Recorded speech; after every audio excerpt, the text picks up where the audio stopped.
Turkey, a country known for its interesting history, rich mix of cultures, incredible food, friendly people, and out-of-this-world natural sights. Recently, we spent 2 weeks exploring some of the best Turkish destinations.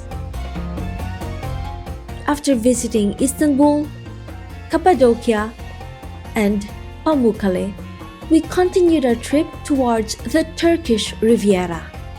Before reaching the coast, we couldn't miss the ancient site of Ephesus, the charming town of Sirince, and the interesting city of Selçuk. All of them are located really close to Kusadasi, one of the most famous coastal havens in this fascinating Aegean region. Subscribe to our channel to join us in our adventures. In this 4th episode of our Turkey travel series, we will share with you our full itinerary and travel tips to experience these places in the best possible way.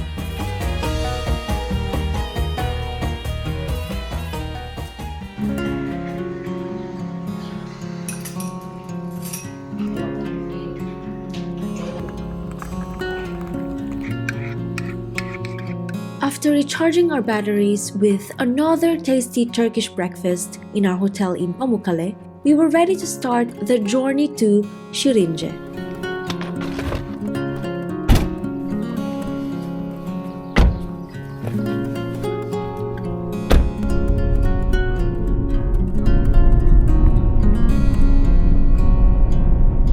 We drove for 3 hours through nice roads towards the west.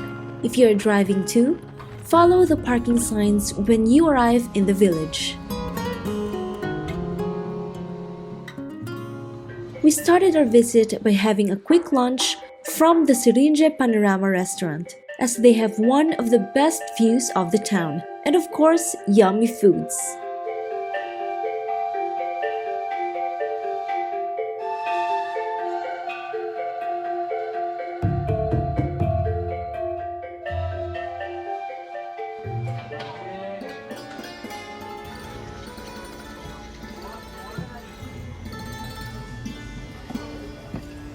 Walking across the narrow pedestrian streets of this quaint mountain village, we quickly fell in love with its beautiful Ottoman Christian architecture.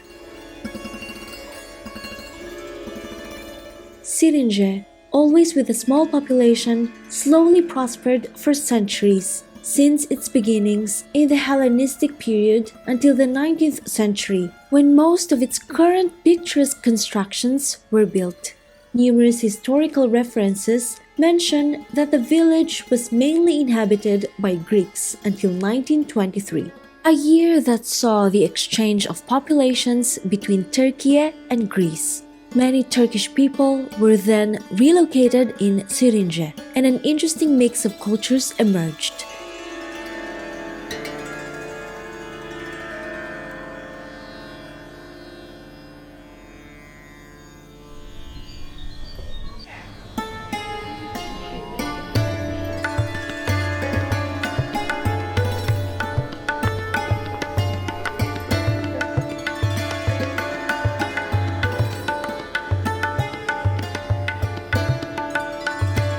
Nowadays, its approximately 500 inhabitants live mainly from tourism and agriculture. Though we didn't try their famous wines, we absolutely loved their fruit juices.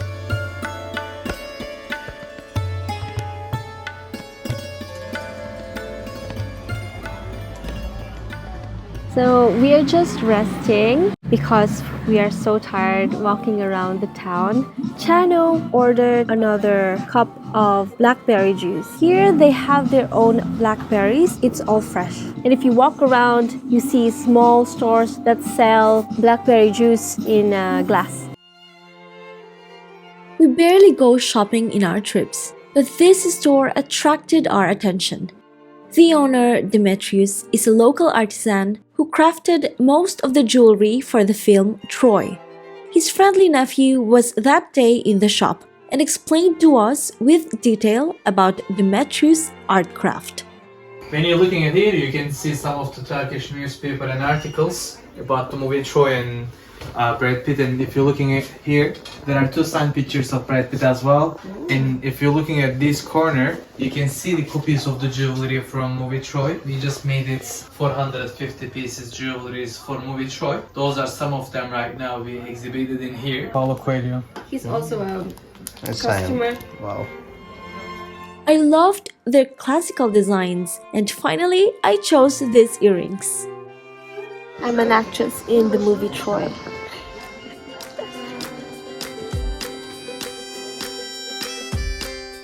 We haven't mentioned yet that during our trip in Turkey, we used the BİM supermarkets to buy water and snacks. Their prices are super affordable and it was a great way to save money.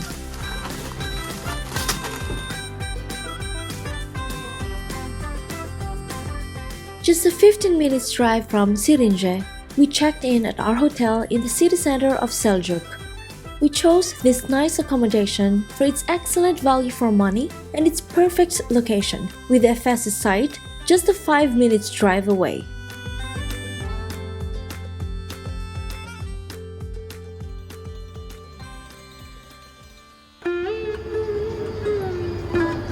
So the food place that we're gonna have our dinner is just right in front of our hotel. So it's very convenient.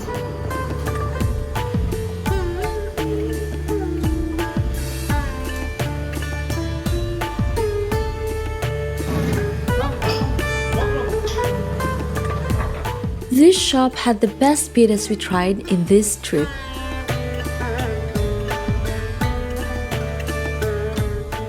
We have ordered Turkish pizza again, pide. We really love this food. It's I think the third time that we order it in this trip, and this is a business that they only do pide, so I'm sure it's gonna be amazing.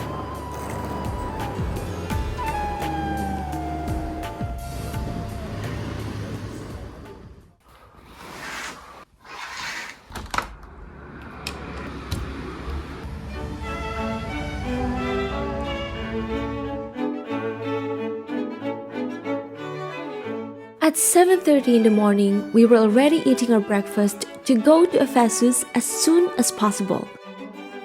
This abundant buffet was included in our room price.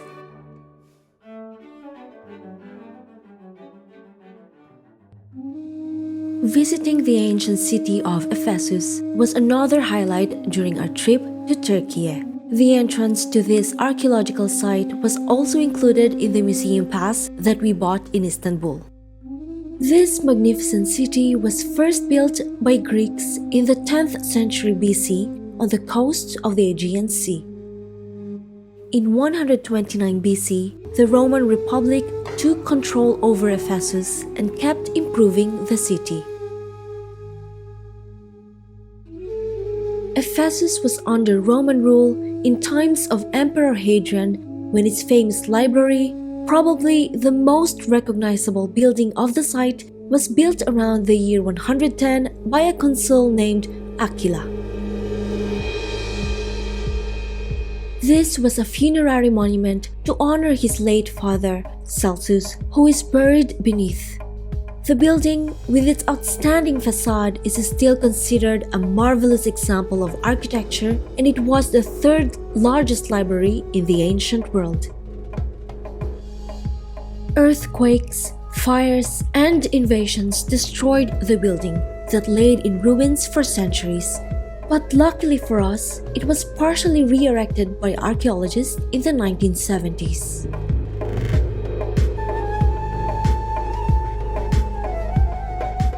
We were extremely amazed by the intricacy of its details.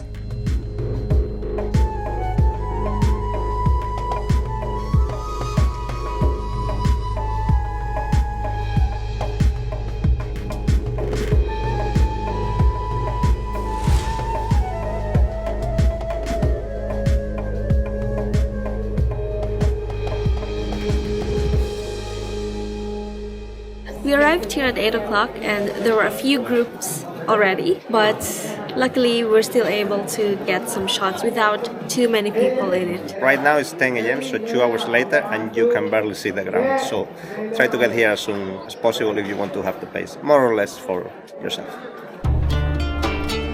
Just next to the Library of Celsus, you'll find a covered area called the terrace houses, or the houses of the rich.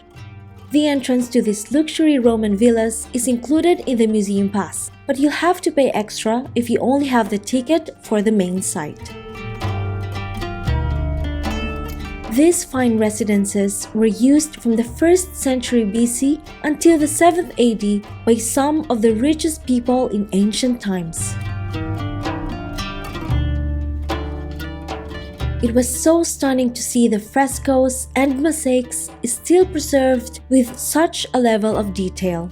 The courtyards and the different rooms were also noticeable. Can you believe that they had hot water and a heating system in their walls and floors? They shared the same clay pipes used in the Roman baths. We saw some young archaeologists working hard to keep improving the state of the houses. We totally recommend to visit these villas and contribute to its preservation. We kept walking towards another monument that showcases the greatness of ancient Ephesus. Its huge theater could host more than 25,000 spectators, which indicate that the city may have reached a population of 250,000 at some point during the Roman era. Ephesus was a very relevant commercial center for centuries and also an important place for early Christianity. It was here that the Apostle Paul spent many years trying to share his faith with the Ephesians.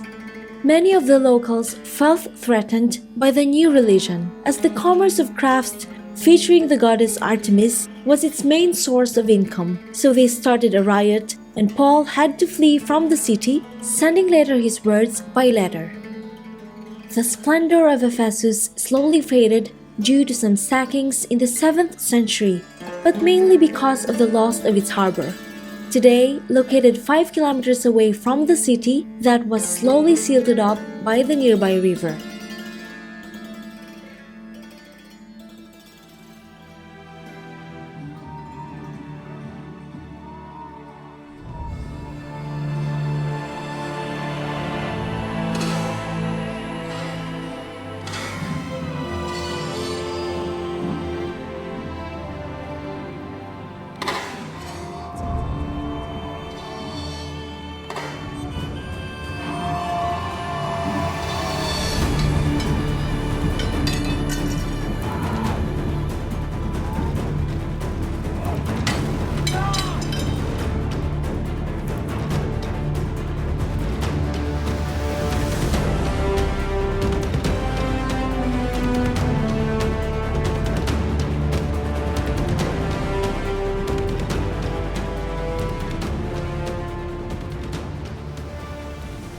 So after the show, Rain was taking some pictures on top of the stage. Some tourists were asking me permission if they can take photos on the stage. And with you. And I asked for 50 liras. And they took pictures with me. Because they thought I'm Artemis, the goddess of war. Hunting. Of hunting. The goddess of hunting. Back in the city center of Selçuk, dropping by the Ephesus Archeological Museum is the best way to complement the visit to the ancient site. The building is not very big, but it hosts some of the best artworks and statues found in the city of Ephesus, and also a reconstruction of the Temple of Artemis, one of the 7 wonders of the ancient world. Sadly, this majestic construction was completely destroyed and there is only one column left on the site.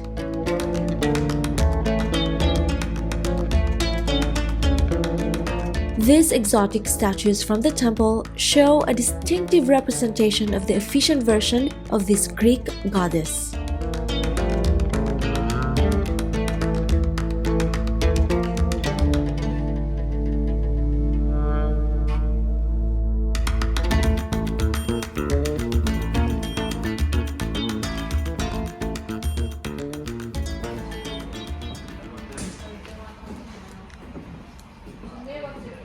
Oh, I thought it's one of the statues. It's just my husband.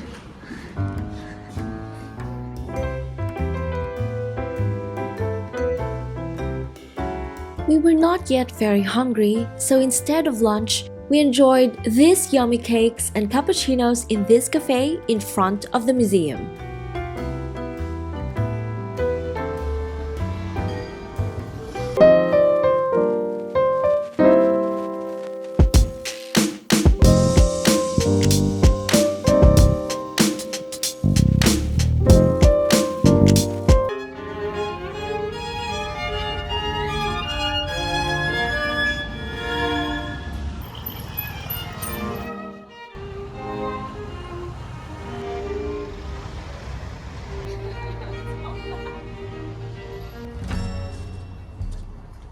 A few minutes walking from the cafe, there is a Byzantine site that you shouldn't miss in Selçuk.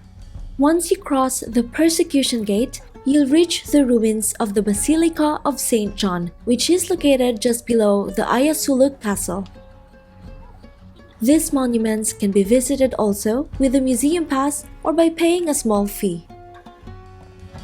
The once imponent basilica was built by Justinian I in the 6th century over the tomb of John the Apostle, and it was one of the most important churches of its time.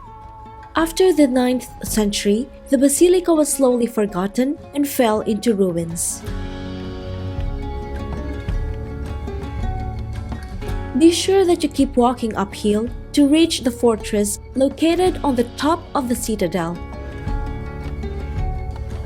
From inside its tall walls, the views over Selçuk make the climbing effort worth it.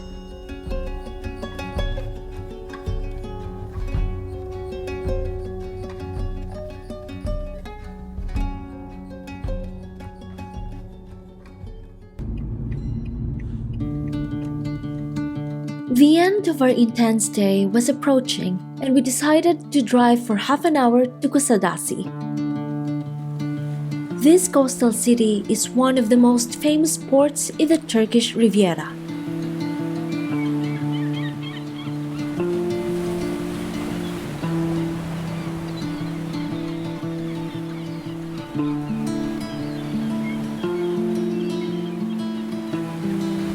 We didn't have much time left to visit the interior of its castle. Instead, we watched the sun slowly disappearing over Pigeon Island and the traffic of the nearby touristic boats sailing around it.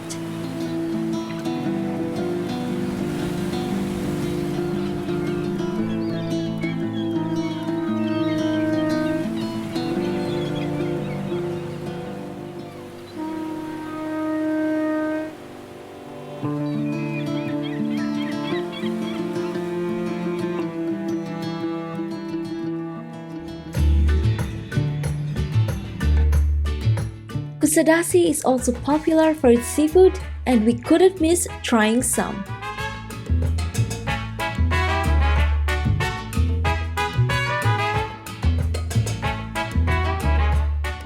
After our beautiful twilight, we are now going to eat some delicious seafood. And I have been waiting for this for the whole day. Let's try! Oh my god, I want some rice. Can I have rice, please? It's really good. So tasty. After eating our very delicious meal, we ordered this Turkish dessert. We still had some energy left, so we walked to the nearby Kervansaray, a fortress built 400 years ago to protect the merchants in the region. Here, they could trade and store their products, and it also served as a safe accommodation for this man and the animals that transported them. Nowadays, the streets of Kusadasi are still famous for its numerous stores, but I preferred to spend our last minutes in the city petting all the cute stray dogs that I saw.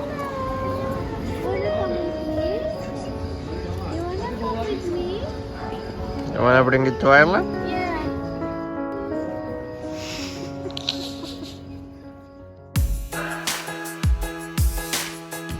That ends our 4th episode of our Turkey travel series. I hope you enjoyed this video. To Please subscribe to our channel to support us and to follow our adventures. Don't miss our next episodes because we will show you more breathtaking and wonderful places in Turkey. Next stop, Dalyan Town with its serene river and Istuzu, one of the most beautiful beaches in the Mediterranean and home of a big colony of sea turtles. Thank you so much for joining us, and please don't forget to like this video. Until next time, keep exploring, rain or shine.